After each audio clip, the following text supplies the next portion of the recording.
What's up, YouTube? Today we're looking at creepy facts about the royal family and facts that not everyone knows about, you could say. But hope you guys enjoy the video and join the Discord if you want to, and yeah. The British royal family. That's an institution that's existed in one form or another for more than 1,000 years. Born into a life of luxury and privilege, they experience an entirely different world than the rest of us. So for today's video, we're going to be taking a look at 15 creepy facts about the royal family. What is going on here? For a long time, Prince Harry was seen as the party prince. As the younger sibling, he was never destined to take the crown unless something terrible happened, and in many ways he had a free pass to become whoever he wanted. More recently, since his marriage, he's shunned his own family and moved to California to pursue commercial and charitable opportunities. Wait, didn't he, did his mother die? Like, a sad death. There was, the car crash, the accident, was it? And isn't Prince Harry, like, super, he doesn't, like, follow the normal royalty, I guess you could say. Let's watch the video.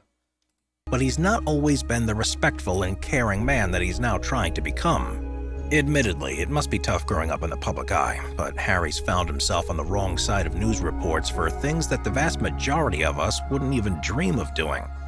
This is no more clear than what happened in 2005, when the front pages of the British newspapers were covered with images of him attending a party. This wouldn't normally be anything unusual or newsworthy, and his brother, the future king, was even there dressed as a lion. But for some reason, Harry decided that his costume at this fancy dress party would be a Nazi desert uniform, complete with swastika armband. Okay, wait a minute. I see some red flags here. Why did he decide to wear that? That is like the worst thing to wear, possibly, as a prince. To make matters worse, this happened just a few days before the annual Holocaust Memorial Day. Oh, what the hell? No, wait. Before the few days before the annual Holocaust Memorial Day, and at first, he didn't seem to think anything was wrong. Eventually, he apologized for any offense caused and agreed. Okay, I get freedom and all, but I don't think it's a good idea to wear like a Nazi stamp before Holocaust Day, being a prince in public eye when you're like being interviewed by media. That is possibly the worst thing to do. Agreed that it was a bad choice of costume, but that's surely something every decent person in the world would realize without needing to be caught on camera by the paparazzi first. That's what I'm saying. Number 14. Prince Charles and cash bribes. That's what I'm saying. Citizens of the United States realized hundreds of years ago that they didn't want their politics interfered with by the British monarchy, and in the UK the attitude is the same. While the monarch retains a constitutional role, they are meant to stay neutral in matters and not influence political events. They do, however, have an extremely privileged position in public life and have— Who is this? I forgot. I didn't see. Who is this? And in the UK, the attitude is the same. Okay, this is the UK apparently. 3 cash donations of 1 million euros each from a former Prime Minister of Qatar between 2011. Given by British taxpayers. So it's proven controversial that Prince Charles, the future king, has been caught accepting large amounts of cash on several occasions in previous years. This Prince Charles? One incident saw him receiving hundreds of thousands of pounds, which was supposedly in exchange for the donor being granted British residency. Wasn't he just crowned? Wasn't Prince Charles just crowned, or am I wrong? Hold on, let me check.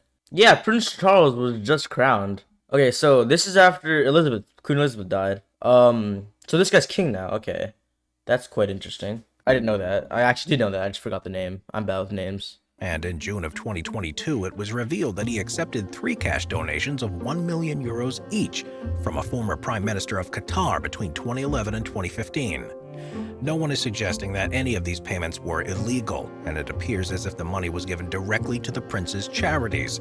But you have to wonder— Okay. So I get he's getting $1 million donation. Isn't that like nothing to him though? I mean, I could be very wrong, but when you're like up there in royalty for the UK, isn't like $1 million donations like nothing to like go that far about? Or am I just wrong? Because I've heard one of my teachers say that you can't use the royalty family's money for anything but like decent needs. Like you can't use it for like a yacht or something. That's what I heard, but I don't know if I'm wrong because he does seem like he has a lot of money because he is the prince and he's already king now. So am I wrong, or like let me know? Am I wrong? Wonder why someone would give money to him in this way, and how many others have also done it that haven't yet been made public. A ton of, probably. Number 13. Edward VIII's questionable friendships. Edward Edward VIII. VIII was the King of the UK and the Commonwealth from January of 1936 until the end of that year, when he abdicated 1936. Okay, this was like 90 years ago. Okay. in order to marry Wallis Simpson, an American divorcee, which isn't allowed while he was the head of the Church of England. This is one of the most scandalous events in the past century of the monarchy, but isn't the Scandalous? creepiest thing that Edward was involved in. He's How is that scandalous? That's kind of nice, actually. If what I'm hearing is right, he gave up his royalty to be with a woman that was normal. That's a really nice thing to do. How is that scandalous? That seems very nice, actually. It seems like a very kind thing to do, giving up your entire royalty to be with someone that you love. That it does not seem scandalous at all, in my opinion. He's often remembered as the romantic king who gave up everything for what his heart desired. Yeah, but the exactly. truth is there was another reason why the establishment was so keen for him to abdicate Hitler? Is that Hitler? the throne, and it had nothing to do with whether he was marrying a divorcee or not. Instead, Edward was an open sympathizer with the Wait. Nazis and was Oh. good friends with Adolf Hitler. Okay. There was a concentrated effort by the Nazi leader to court Edward, and documents were later found that the plan was to invade Britain and keep him as a puppet king, with further evidence also showing that he suggested Germany should bomb England into oblivion. It became clear that not only did wow. the establishment Okay, try to wow. cover up this unacceptable relationship, Wow. but took matters into their own hands to Okay, ensure okay, Hitler okay. was never able to exploit it.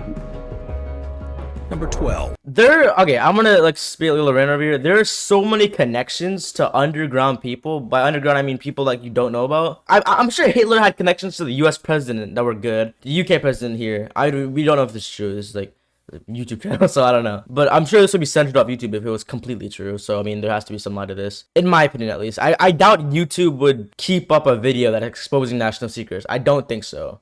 Prince John and a life of exile. Prince John was born in 1905 and was the youngest of King George V and Queen Mary's 6 children. In 1910, his father became king and Prince John became fifth in line to the throne. 1910s, another Hitler thing. But the family had concerns about this. A year earlier, he had been diagnosed with severe epilepsy, and over the next few years, his condition deteriorated. Epilepsy. As the royal Oh my family's God. priority is to maintain their public image, even at the cost of the health of one of their own, Prince John was sent to live at Sandringham House in 1916, and that was the last the public would see of him.